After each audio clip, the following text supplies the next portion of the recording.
All right, we're going to get going with the five presentations that we have after lunch. So once again, we're going to hear from Dr. Todd Buxton, but because many of you, or at least several of you, weren't here yesterday, I will go ahead and subject you to Todd's bio again. Todd is the fluvial geomorphologist for the Restoration Program office here in Weaverville. He works on flow and sediment issues on the Trinity River for the Restoration Program and is currently investigating flow effects on temperature stratification in pools, which some of you saw yesterday, development of acoustic techniques for bedload monitoring, the evolution of Russian Indian Creek deltas and their capacity for rearing juvenile salmon. Todd completed a 4-year enlistment in the U.S. Coast Guard. Unlike me, he was smart enough to end it there. Before starting his career in river and salmon restoration in 1994, his work has mainly focused on interties between sediment transport dynamics, stream flow, and biological populations in rivers of the western U.S., Alaska, New York, and Costa Rica. Todd earned a BS in Watershed Analysis and Restoration and an MS in Watershed Management from Humboldt State University and a Ph.D. in Water Resources from the University of Idaho. His academic research included developing and testing an equation that predicts entrainment of waterlogged wood in rivers, streambed packing effects on streambed mobility, relative stability of salmon reds in ambient streambed areas, and salmon spawning effects on hyporheic flows and marine nutrients from salmon in streams. Todd's free time is preferably spent building wood structures of any kind and caring for the land where he lives along Brown Creek. And this time, Todd is going to be talking to us about the history of fine sediment in the Trinity River and its effect on river processes. So let's all welcome Todd Buxton. Thank you. So a little bit of my history with fine sediments is I grew up on the Olympic Peninsula in Washington in the pre-spotted owl days when logging was huge and streams were being impacted by sediments from those logging impacts. And flash forward a couple decades, go through some college, you learn about the river biome and the fines and the cobbles and all the different grain sizes. And you start to learn that fines are maybe an underappreciated aspect of river channels. And then in 2014, Dave was given a talk, I think it was 2014, at AGU about one of the gravel augmentations on the Trinity and how the gravel wasn't moving very far and it was difficult to mobilize in the Lewiston Reach. And so I was working under John Buffington. I said, well, John, why don't they just add some fines to get that stuff moving? He says, that's a bad word on the Trinity.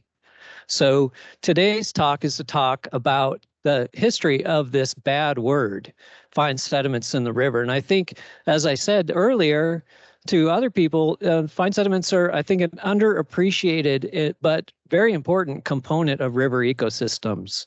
So we'll see what the history of this component of rivers is on the Trinity. This work was published in 2021 as a synthesis report. It's available on the TRP data portal if you want to look through it. What I'm going to talk mostly about today is some of the things having to do with fine sediments and fish production. There's a whole bunch of other things covered in this report that I'm not going to talk about here today. So fine sediments can be very important or very deleterious to rivers depending on how many there are. And so it's like porridge. There's a sweet spot or just right, the temperature or the amount in this case, or fines can be too little or there can be too many fines. So the sweet spot is where the fines are promoting coarse bed mobility at rates that are natural for the system. So unnatural rates would occur when there's too many fines, when you have scour occurring more frequently, or the bed is too mobile and so the macroinvertebrates can't colonize the benthic environment and provide food for fish. Another thing is that fines can prevent egg mortality, and that's counterintuitive to some because fines in the bed reduce the pore space and the hydraulic conductivity reduces flow through the red. But alternatively, if you have no fines in a stream bed, the pore spaces are too large. And as Daniele pointed out, the flow through the egg pocket is transitional or turbulent. And so there is egg jiggling and abrasion that can kill the eggs in the absence of fines filling some of those spaces. So if there's too little fines, also you can have lack of rearing habitat for ammosetes, little juvenile lamprey. They rear in those fine sediment deposits in the wetted channel. Without those fine sediment deposits, you don't have juvenile lamprey rearing. So there's a whole bunch of different things going on with fine sediments in the river. And we're going to look at the river from Lewiston Dam downstream to the North Fork and see where we might have too little, too much, or just the right amount of fines. So first, the history is that the Trinity River, I've worked on rivers all over the place, and I don't know of one more impacted by everything than this one. First, it was the dredger mining that basically ruined the structure of the river valley in most places. And then hydraulic mining washed sediments down into the river valleys, as did logging and road impacts. So road failures, culvert failures, dramatic increases in fine sediments delivered by tributaries to the main stem channel. And then on top of all of that, we decided to dam the river with not one dam, but two. Trinity and Lewiston dams. So we reduced the flood magnitudes, lowered the base flows, shipped most of the water over to the Central Valley. The river wasn't happy. And in response, fine sedimentation of the Trinity occurred. So basically all those fines were in the river. The floods were knocked out because of the dams. And so they just filled what was a gravel bed channel with fine sediments. And it turned that gravel bed near Lewiston into, as you can see, this gentleman walking across the sand bed stream. Not very good for fish. And those fine sediments also filled pools, as you can see at Rio's Stop Pool. It's about River Mile 102, I think, about 10 miles downstream of the dam. And then that flow regulation allowed riparian berms to form. Riparian berms are fringes of riparian plants that grow on the channel margins. Fine sediments get washed up into them by elevated flows. Because of the roughness, they drop out. They build berms that are then progressively vegetated and grown on the sides of the channel. So that locks a channel into its channel. The fine sediments can't really get deposited out on the floodplain, so you can't really get rid of your fine sediments too easily that way. So folks, we're starting to recognize the impacts of these effects on the salmon population and started to try to reverse those effects. They used some draconian measures. Some were effective, some weren't. This riffle ripping a riffle. Let's see. How do you say this? This bulldozer ripping a riffle. There we go. And then the fines being carried down by the flows. And then they also tried to dredge pools to remove the fines that way with dredges and excavators. And then the restoration moved into the watershed, tried to stabilize the source areas. And then most importantly, Grass Valley Creek was dammed several miles in its upper watershed. And Buckhorn Dam was used to capture fines from this highly granitic watershed that was contributing large amounts of fine sediments to the river. And then these Hamilton ponds shown here were constructed, and those capture the fines that are delivered and transported downstream below the dam. And then most importantly, perhaps the flow regulations changed. Although note here in this bottom right picture, the Trinity is high and turbid, and that's at the confluence with the North Fork Trinity River, which is clear. So although we have higher flows, they occur at a time when the tributaries aren't flooding. We're moving fines out of the main stem, but at a time that's out of sequence with the tributary flow events. Nonetheless, the Record of Decision and Flow Study came up with some management recommendations for reducing fine sediments. These are them. I won't read them, but I will show you that the major component of these recommendations was to increase the flow allocation to the Trinity River. And those rod flows are shown in this highlighted box. The effect of that was a dramatic decrease in the amount of fine sediments in the Trinity River. Essentially, it worked. This is probably one of the major benefits of the flow study, was rejuvenating a gravel bed stream from what had become in some places a sand bed channel. So pools, that rheostat pool shown here on the left, scoured, and now those depths are available for spring Chinook holding and juvenile rearing. And then these various locations on the river, you can see what was a sand bed channel was restored to a gravel bed stream. So huge success. So looking back at all these changes, everyone knew about them, but we hadn't documented them. So I documented them and started to look at where we were at in the fine sediment picture for the river. You know, what do we need to do differently, if anything?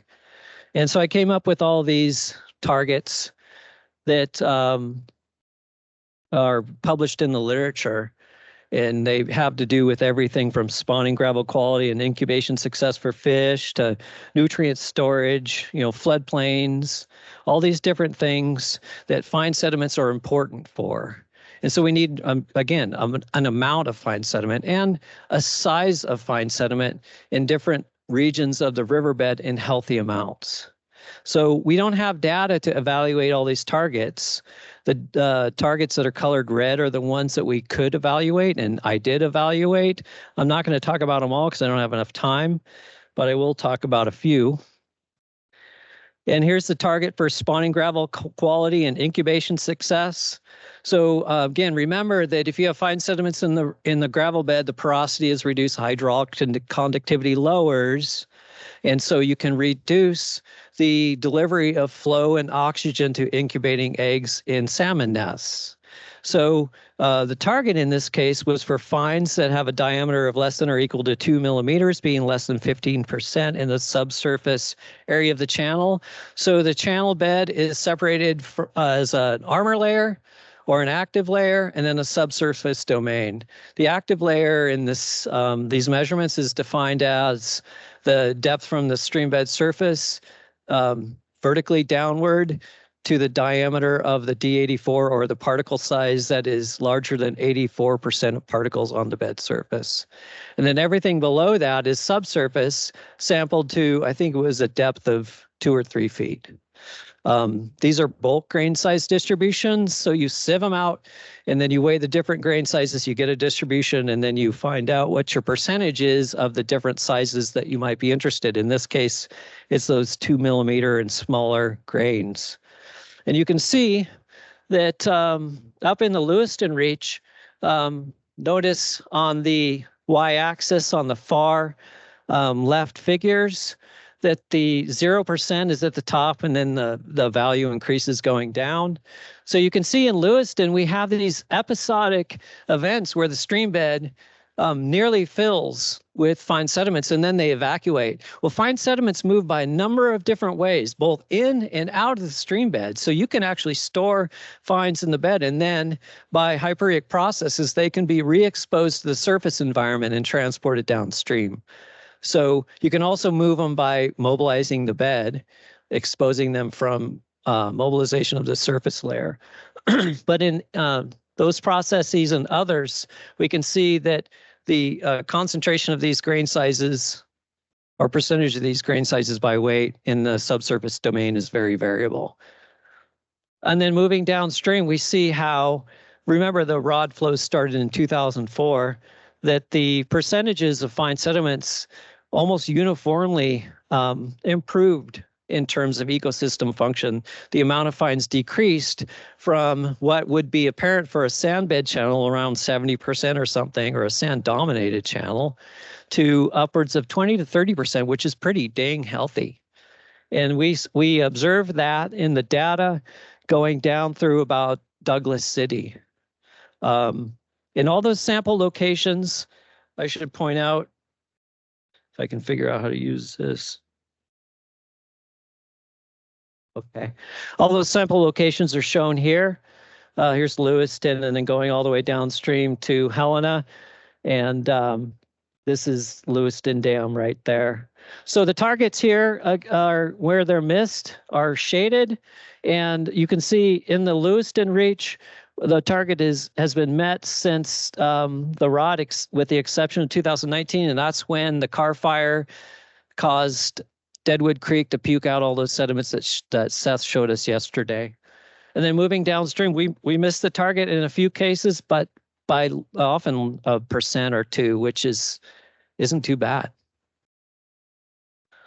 Moving on to spawning gravel quality and egg incubation success in terms of a prediction from a calculation or an equation published by Tappel and Bjorn in 1983, which basically gives a percent survival as a function of the percentage of grains of 2 different sizes in the fine sediment range. And here the target was for the Chinook egg fry survival to be 80% or greater. And it's kind of the same story. In that Lewiston to Rush Creek area, we always made the targets. We've made all the targets in 2009. We missed a few of them in 2014, but overwhelmingly, we have very high egg to fry survival. Some of these numbers are what you'd see in a hatchery. So the gravel bed is extremely healthy for egg incubation. So moving on to turbidity. Turbidity is important for fish because it provides them cover from predators. Again, the porridge scenarios, if you have too much turbidity, you have deleterious effects to the fish, which include stress from coughing or not being able to see any drift food, so they can't grow as fast because they can't find the food, or the food doesn't grow because not enough sunlight's hitting the stream bed. And there's other effects too. But here what we're seeing is a pretty incredible success in meeting this turbidity target. There's only 4 instances where the turbidity target is missed during the juvenile rearing period, and that's at Limekiln Gulch. And that was in the early 2000s. Since the rod flows were enacted, only 2 years have we missed this target. So I would actually argue that the turbidity is unhealthily low on the Trinity River. So maybe we've done a little bit too good of a job reducing the fines. Newcomb and Johnson in 1996 published a meta-analysis that related severity of ill effects to concentrations of fine sediments. And the target here is for the z-value to be a value of 5, which indicates minor physiological stress and increased rates of coughing and respiration. You know, that sounds kind of nasty for a fish, but remember, a fish can take some stress. That's fine. We do in our lives. They do too, and they survive it just fine because they have access to a number of different habitats at any one location. So here we find that even so, the target of 5 for a z-value or lower is met at all locations that we have data for this metric except Douglas City, and then the target's only missed in 2 years for juveniles and only 1 for adults. So the fish are pretty happy in the Trinity River when it comes to fine sediments. So ammosetes, like I mentioned earlier, require fine sediment deposits in the wetted channel for their rearing habitat. And so what we did last summer is float the river from Lewiston Dam down to the North Fork, mapping coarse and fine sediment deposits. Now, this is the summer base flow channel. So this is an overestimate of fine sediment storage areas for lampreys, but it's what we have. So we'll go with it for now. And what we found is that you have to go 2 miles downstream from the dam before the first fine sediment deposit arises. So that upper 2 miles of the river offer no rearing habitat for lampreys. So that suggests a fine sediment deficit in that reach. Fine sediments will form a deposit when the bed fills and there needs to be, or nearly fills, and there needs to be some storage outside of the subsurface domain. In this case, you have to go down to just below Hoadley Gulch before you see your first fine sediment deposit. That's 2 miles of habitat that's not available for lamprey. And then from that first location where they show up, the fine sediment deposits show up, for a couple miles, colored in blue on this map here. We have a very low rate of fine sediment deposits in terms of cumulative area per river mile. And it's not until, below Rush Creek, you actually start to see a slight increase, which makes sense because Rush Creek is depositing sediments in the main stem channel.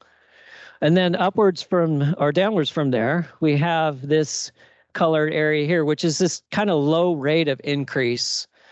And that's pretty constant going past quite a number of tributaries. So the bed is still swallowing sediments because there's storage area unoccupied by fines in this reach. Downstream of there, the rate increases quite dramatically. And that starts just above Dutton Creek and continues downstream until the North Fork Trinity River. And I'll talk about that location here in a sec. But it appears to me that we're severely in deficit. In fact, we have no habitat here.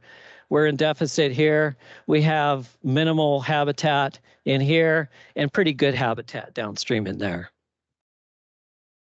So where overall is the river healthy in terms of fines? I would, this is not data that is, it's temporally limited and it's spatially limited. And so we have to do some like blurry-eyed look at all the numbers, look at all the data, and guesstimate where these different regions are, where we might need to add fines or not. And from this report, I conclude that between Lewiston Dam and just upstream of Poker Bar, we have a deficit of fine sediments. And one of my recommendations, I'll show you here in a sec, is to add fine sediments to this reach, which is something that we have not done yet in the restoration program. And then the area downstream from there is I think pretty darn healthy for fine sediments overall.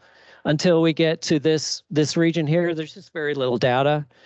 But I do know that at the outlet of the North Fork Trinity River, there appears to be too many fines. And that would be because the North Fork Trinity River has burnt several summers in the recent past, and it's puked out a lot of fine sediments. There's a huge bar of fine sediments across from the outlet of this river. I'm not worried about it because the river steepens downstream from there and kind of canyons up, and so those will be dispersed. So not a huge worry. So recommendations are to release elevated flows in winter for sediment routing and salmon protection. I won't tell you this story. Seth told us it yesterday.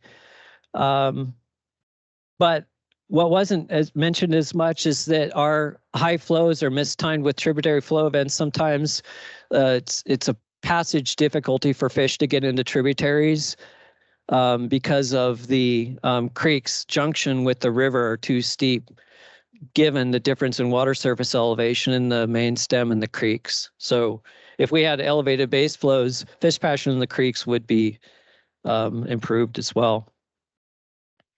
So like I mentioned, to add fine sediment between Lewiston Dam and Rush Creek, that restoration action is in progress, under development. And this is a picture of Elliott. And Elliott's, this is the dam here, Lewiston Dam. This is a couple CFS of flow that's just going subsurface. We found a couple of smolts stuck here. I call this a porosity trap. And there's several porosity traps in the Lewiston Reach. One of the porosity traps has bird poo all over it. So I imagine that these fish are getting trapped in these locations and the birds are just sitting there picking them off. So we're killing fish, juvenile fish, by not having the fine sediments available to fill pore spaces, lower porosity and hydraulic conductivity, and keep stream flows more surface. Another recommendation is to actually cease dredging Hamilton ponds. Remember, the flow study says keep dredging them. Well, I think we're at a point where we can stop dredging them, and we have stopped, but not because our target was to increase fine sediment delivery to the main stem, but for amosete protection. These are hot spots for amosete rearing. remember Buckhorn Dam on Grass Valley Creek? I would suggest we reevaluate the need for that. It blocks several miles of high quality cold water habitat. It's a total fish barrier. And from what we've seen during the extreme drought we just got through, when the reservoir was dewatered, by and large, is that fine sediment capture is by this structure is restricted to the inlet channel, and it doesn't appear that the bathymetry of the reservoir has been utilized for sediment capture. So whatever sediments have been captured by this infrastructure have been limited, and I think the river can handle them now. And we could certainly go for a few more miles of fish habitat in this creek. We don't have a sediment transport and storage monitoring plan on the Trinity River Restoration Program, with the exception of those hydrophones, and that's a work in progress. We're not completely sure that data is going to be all that useful. We'll see, but we don't have a monitoring plan for this constituent of the river ecosystem. We need to develop one. And then, as we are, continue watershed restoration to remove those unnatural chronic sources of fines. And we fund the watershed restoration activities, I think, usually to $500,000 to $1 million a year or something like that. So that's ongoing. Oh, this is Jeannie McSloy modeling legacy fines on the river. And this is just to end and point out that there's fine sediments available to the river, except that the the river can't reach them. We can't flood that high. So fine sediments are available, but we'll probably have to mechanically deliver them to the channel, whether by themselves or mixed in with gravel mixtures that we're adding to the river already. So I'll take any questions.